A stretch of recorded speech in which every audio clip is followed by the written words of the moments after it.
평창 올림픽 때 참 이 통일부 장관 고생 많이 했어요. 처음에는 되게 걱정이 많이 됐었는데 잘 끝나서 그 노고에 치아드립니다. 그 지난 1년 북의 핵과 미사일 도발로 참 어려웠어요. 이 한국도 어려웠고 이 동북아 전체가 참 어려웠었습니다. 도발 그리고 미국과 북한의 말 전쟁이라는 용어를 써야 되겠구만. 말 전쟁. 그리고 전쟁 분위기 고조 그런 상황이었습니다. 지난 1년.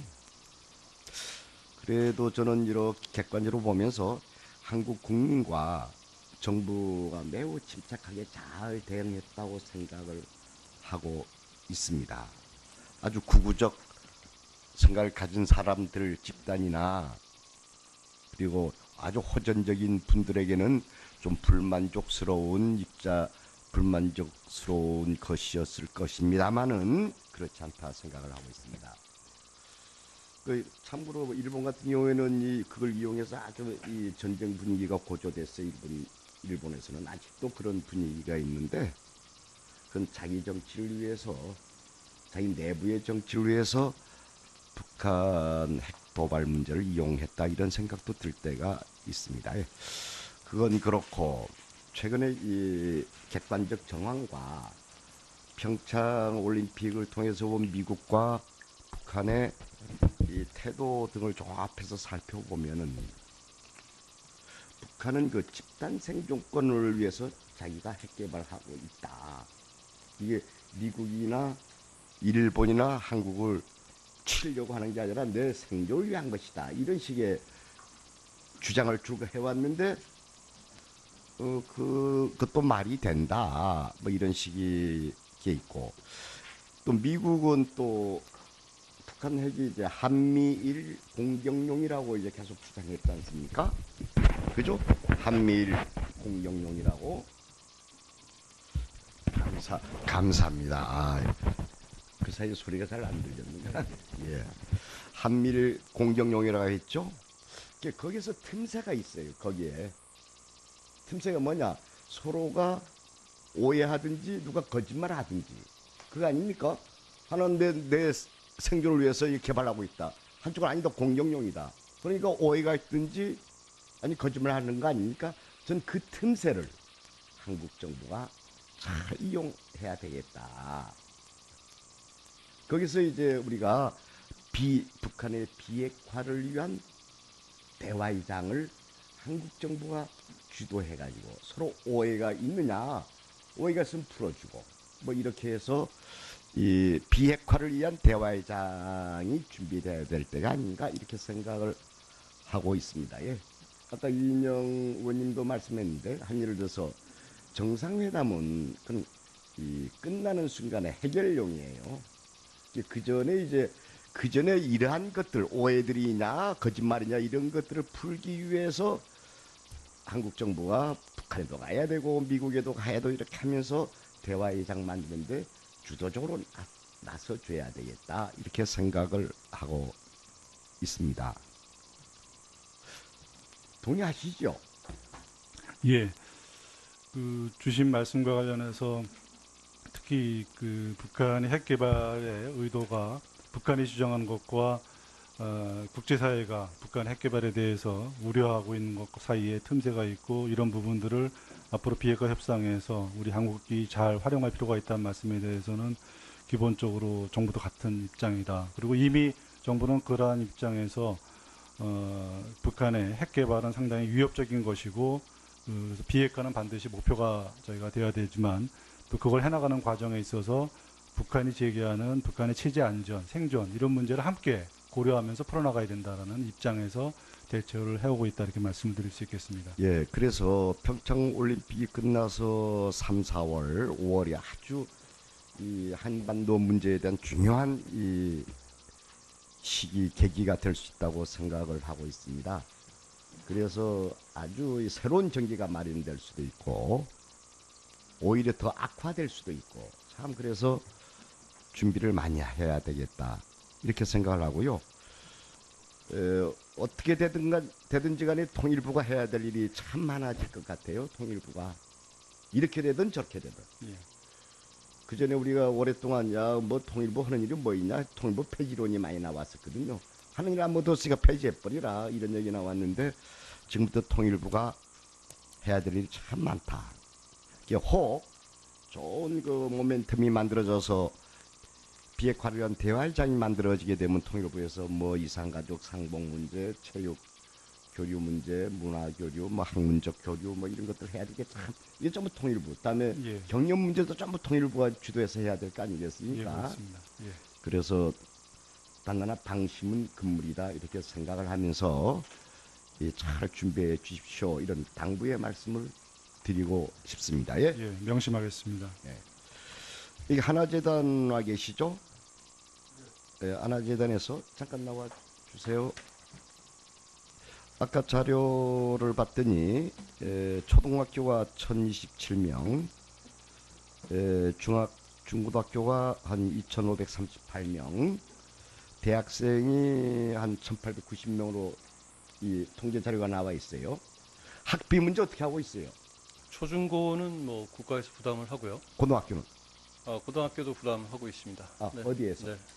정부 하고 있습니다. 네. 고등학교 해줘요? 네. 무슨 자금을 합니까?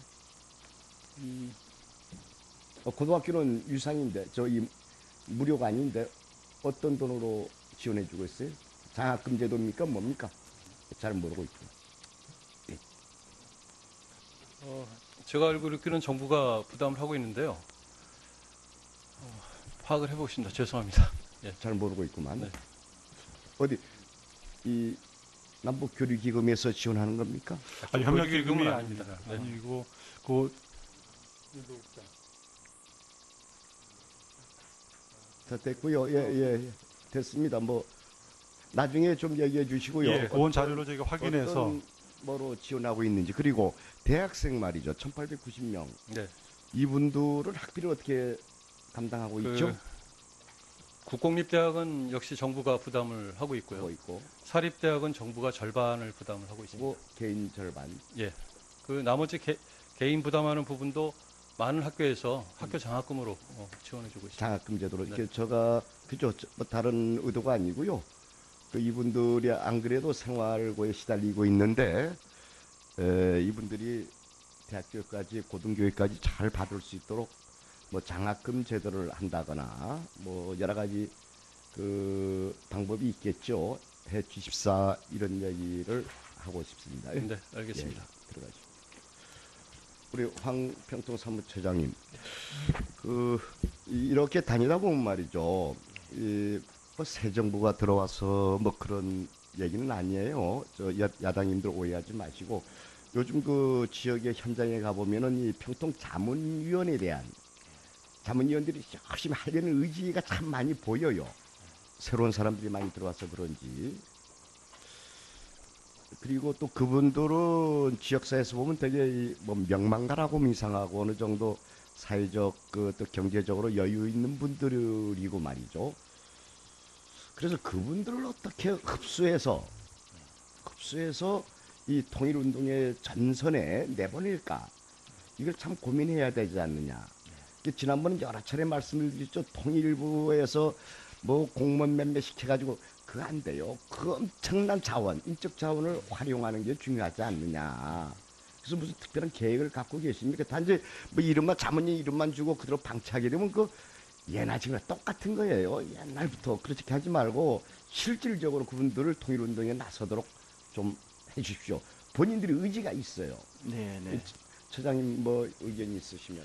네, 그 존경한 강창일 의원님 지적하신 바대로 원래 평통자문회의는 국민의 대북 통일 정책에 대한 국민의 여론을 잘 수렴하고 그 다음에 합의 기반을 조성하고 그 다음에 통일에 대한 그 국민의 의지와 역량을 결집하는 일을 자기 미션으로 하고 있다고 생각합니다.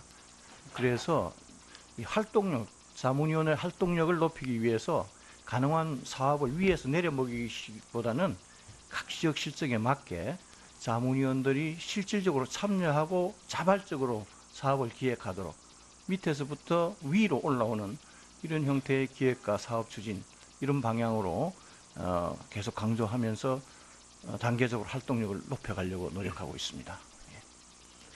예, 강창일 의원님 수고하셨습니다. 이번에는 평창 올림픽 때 참 이 통일부 장관 고생 많이 했어요. 예. 처음에는 되게 걱정이 많이 됐었는데 잘 끝나서 그 노고에 치아드립니다. 그 지난 1년 북의 핵과 미사일 도발로 참 어려웠어요. 이 한국도 어려웠고 이 동북아 전체가 참 어려웠었습니다. 도발 그리고 미국과 북한의 말 전쟁이라는 용어를 써야 되겠구만. 말 전쟁. 그리고 전쟁 분위기 고조 그런 상황이었습니다. 지난 일 정치를 위해서 자기 내부의 정치를 위해서 북한 핵 도발 문제를 이용했다 이런 생각도 들 때가 있습니다. 예. 그건 그렇고 최근에 이 객관적 정황과 평창 올림픽을 통해서 본 미국과 북한의 이 태도 등을 종합해서 살펴보면은 북한은 그 집단 생존권을 위해서 자기가 핵 개발하고 있다. 이게 미국이나 일본이나 한국을 치려고 하는 게 아니라 내 생존을 위한 것이다. 이런 식의 주장을 쭉 해왔는데 그것도 말이 된다. 뭐 이런 식의 게 있고 또 미국은 또 북한 핵이 이제 한미일 공격용이라고 이제 계속 주장했지 않습니까? 그죠? 한미일 공격용이라고. 감사합니다. 그 사이에 소리가 잘 안 들렸는데. 예. 한미일 공격용이라고 했죠? 거기서 틈새가 있어요. 거기에. 틈새가 뭐냐? 서로가 오해하든지 누가 거짓말하든지 그거 아닙니까? 하나는 내 생존을 위해서 개발하고 있다. 한쪽은 아니다. 공격용이다. 그러니까 그래도 저는 이렇게 객관적으로 보면서 한국 국민과 정부가 매우 침착하게 잘 대응했다고 생각을 하고 있습니다.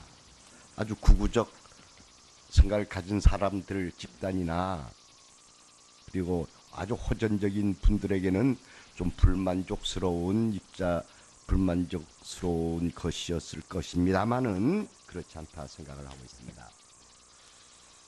참고로 일본 같은 경우에는 그걸 이용해서 아주 이 전쟁 분위기가 고조됐어요. 일본에서는 아직도 그런 분위기가 있는데 그건 자기 오해가 있든지 아니 거짓말하는 거 아닙니까? 전 그 틈새를 한국 정부가 잘 이용해야 되겠다.